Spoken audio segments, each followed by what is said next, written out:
కావున యేసు ప్రభు పరిశుద్ధుడు. గుర్తుంచుకోండి, ఈ విషయాన్ని మనం మర్చిపోకూడదు. నీ అపోస్తుల కార్యంలో 2వ అధ్యాయము 27వ వచనం, నీ పరిశుద్ధుని కుళ్ళు పట్టనీయవు. యోనా సముద్రంలో ఎత్తివేశారు, మనకందరికీ తెలుసు. ఎక్కడ ఉన్నాడు? సముద్ర గర్భములో చేప కడుపులో 3 దినాలు ఉన్నాడు. ఆ తర్వాత కక్కివేయబడ్డాడు. చేప కడుపులో ఆ రసాలన్నీ ఆయనకు చుట్టుకొని కంపు, వాసన, దుర్వాసన. అయినా 3వ దినాన బతికించాడు దేవుడు. అలాగనే లాజరు కూడా చనిపోయి ఎక్కడున్నాడు?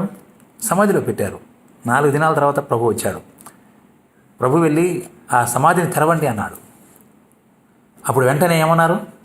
ప్రభువా, ఆ తలుపుది ఆ సమాధి రాయి తెరిచినట్లయితే దుర్వాసన పట్టుచున్నాడు, మనం ఆ వాసన భరించలేము అన్నారు అక్కడ ఉన్నవారు. లేదు, నా మాట విని మీరు తెరవండి అనగా తెలిసి లాజరు లేచినమ్మగానే లాజరు లేచి వచ్చాడు. ఎవడైనా ఈ లోకంలో పుట్టినవాడు దుర్వాసనే చనిపోయిన తర్వాత. అయితే యేసు ప్రభు మరణించినాడు. ఆయన చంపివేశారు, సిలువలో వేలాడదీసి చంపివేశారు. ఆయన మరణించినాడు, సమాధిలో ఉంచారు 3 దినాలు. ఆయన కుళ్ళు పట్టలేదు. ఆయన పరిశుద్ధుడు, ఆయన కుళ్ళు పట్టలేదు. గుర్తుంచుకోండి, ఆయన కుళ్ళు పట్టలేదు అని మనం చూస్తున్నాం. పరిశుద్ధుడు, కుళ్ళు పట్టలేదు. యేసు ప్రభు కుళ్ళు దగ్గరికి రాదు, క్షయమైపోదు. మనలాంటి క్షయమైన శరీరం కలిగినటువంటి వాడు కాదు యేసు ప్రభు. అక్షయమైన శరీరం కలిగినటువంటి వాడు. ఆయన పరిశుద్ధుడు. గుర్తుంచుకోండి, ఆయన పరిశుద్ధుడు, ఆయన పరిశుద్ధుడు అని మనం చూడగలుగుతాం. అలాగనే కొరింథీయులకు రాసిన 2వ పత్రిక 5వ అధ్యాయం 21వ వచనం, ఎందుకనగా చదువు, అది కూడా చదివితేనే మంచిది. పాపమెరుగని అది ఎందుకనగా మనం ఆయన యందు దేవుని నీతి అగునట్లు పాపమెరుగని ఆయనను మన కోసం పాపముగా చేశాను. పాపమెరుగని ఆయనను మన కోసం మన కోసము ఆయన పాపముగా చేయబడినాడు.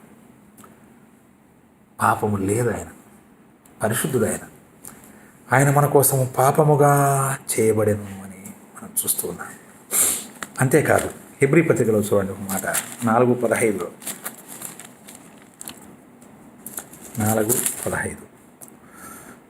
మన ప్రధాన యాజకుడు మన బలహీనతల యందు మనతో సహానుభావం లేనివాడు కాడు, కానీ సమస్త విషయములలోనూ మనవలే శోధింపబడినను ఆయన పాపము లేనివాడు. మనం పాపం కలిగిన వాళ్ళము, మనం శోధనలో పడేటువంటి వారం.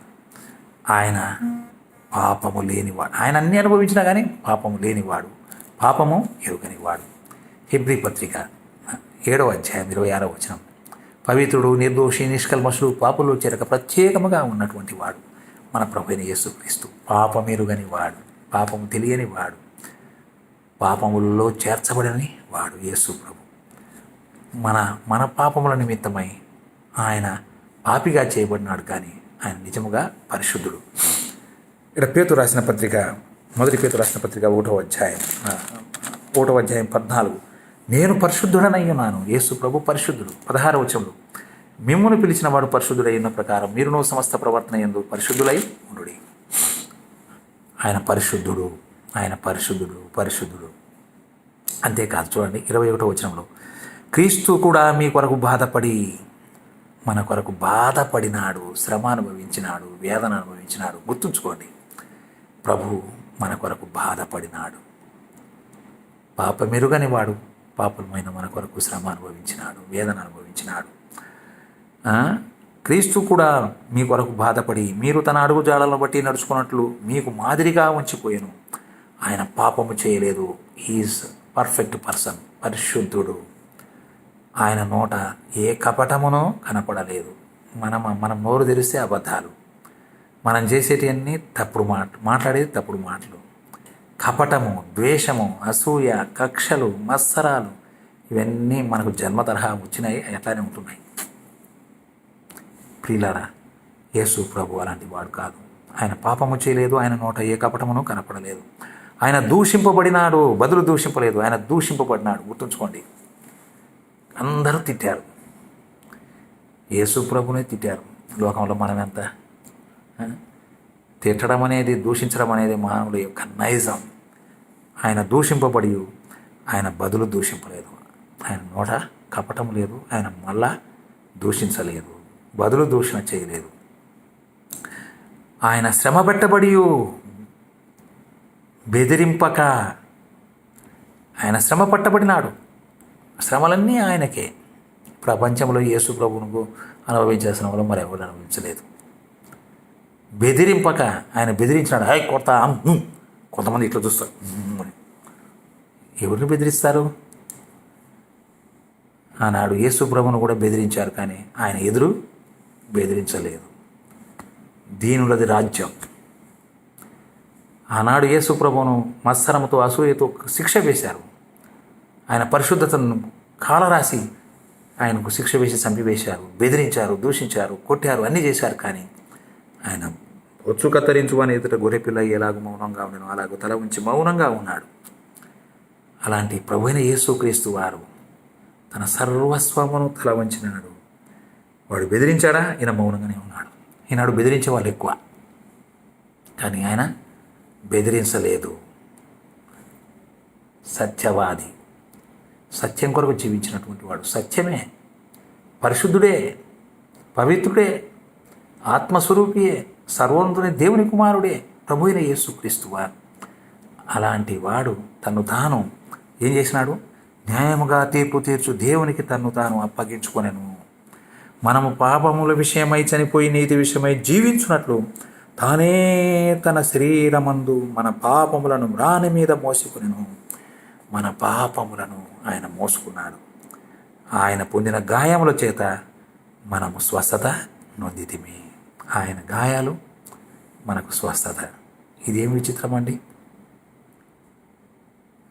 ఆయన మన కొరకు బలి అయినాడు. ఆయన రక్తము మన పాపములను కడిగి వేసింది.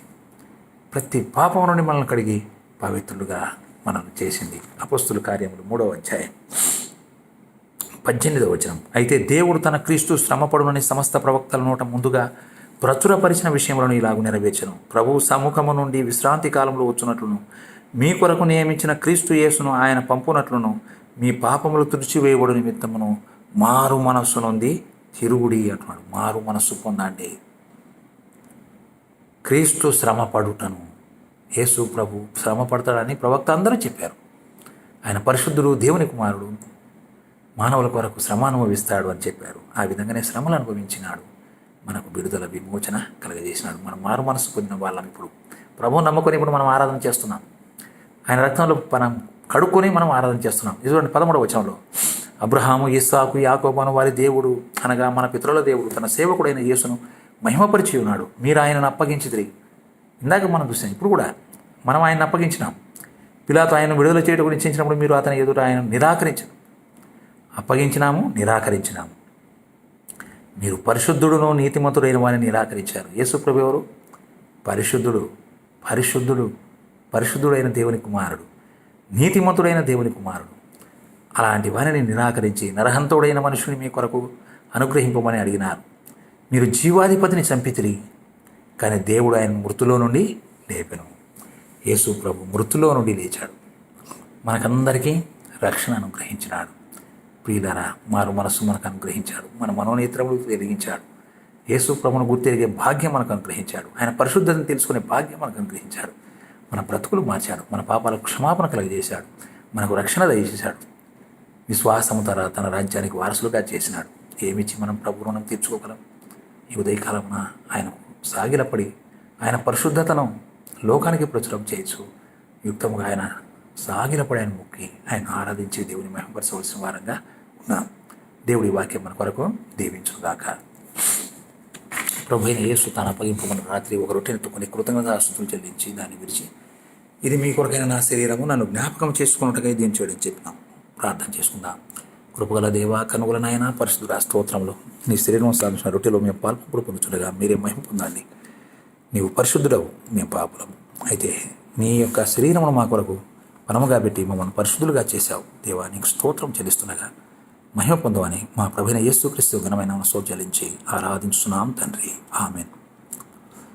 అలాగే భోజనమైన పిమ్మట ఆయన ఒక పాత్రను ఎత్తుకొని, ఈ పాత్రలో నా రక్తం వలన కొత్త నిబంధన, మీరు దీనిలో త్రాగునప్పుడల్లా నన్ను జ్ఞాపకం చేసుకున్నట్టుగా దీన్ని చేయడం చెప్పినాను. మేము ఆ మాట మేరకు ఆరాధన చేద్దాం. కృపగల తండ్రి, కనుగల నాయన, పరిశుద్ధ స్తోత్రములు.